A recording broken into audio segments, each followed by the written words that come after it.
Hi, so this is the magnetic braking with Faraday's Law Lab 4, Physics 2212. So the purpose of this lab is to study magnetic induction and eddy currents by analyzing observational data of a bar magnet falling through an aluminum tube and comparing it with a computational model. So today I'll be using GlowScript to simulate everything. This system will be the bar magnet and the aluminum tube, and the surroundings will be everything else. For the results, the experimental time is 1.254 seconds, and the computational time is 0.861 seconds. So for the fundamental principles, first I have Faraday's law, which says that a changing magnetic field creates a voltage in a loop that follows this formula. And then I have Biot-Savart's law, which tells us that a steady current creates a magnetic field around it, whose strength follows this relationship. And then lastly, I have Newton's law, specifically the second law, which states that the net external force on a system equals its change in momentum over time, and the third, which is just the action-reaction law. So for this lab, I dropped a bar magnet in an aluminum tube and measured the amount of time it took until it left the tube. As you can see in the picture, there's an upward magnetic force created by the induced current in the tube that slows the magnet down. This phenomenon is exactly what we're trying to observe and simulate in this experiment.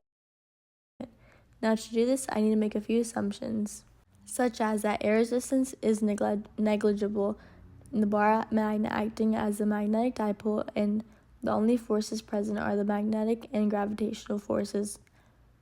I've also listed the dimensions and properties of the aluminum tube and bar magnet that I used in my experiment.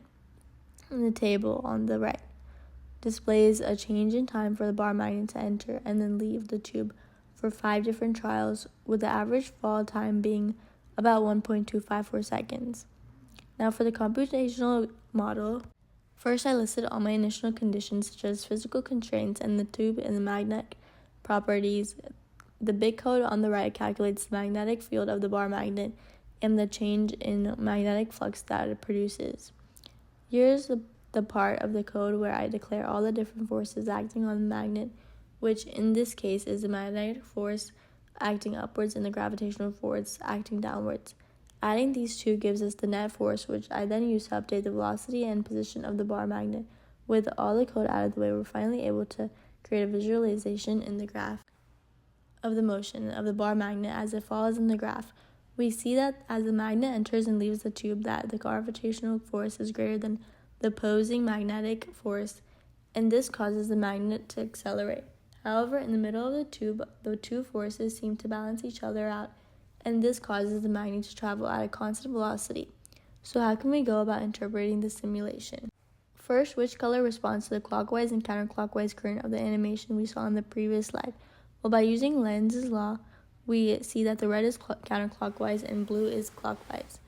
What happens if we were to flip the magnet? Well, the magnet will fall just as before, but the direction of the two currents would be flipped. How do the real world and computational changes in time compare to each other? Well, based on the data, the computational model was slightly shorter, but accounting for human errors and air resistance can definitely increase the accuracy of our results. Finally, what does the shape of the plot tell us about the forces acting on the bar magnet? Well, as stated before, the gravitational force is greater than the magnetic force when entering and exiting the tube, but is equal within. Since we had to make a few assumptions in this lab, we are bound to make some errors, such as outside forces like friction and air resistance slowing the magnet down, and also some human error and not precisely starting and stopping the stopwatch, all of which could alter our data. To end this lab off, we're going to talk about the results. So what if the tube's resistivity were close to 0? How would the magnet dynamics change? Well, from Ohm's law, decreasing the resistance would increase the induced current, and this would produce a stronger opposing magnetic field. Thus, this would slow down the magnet even more.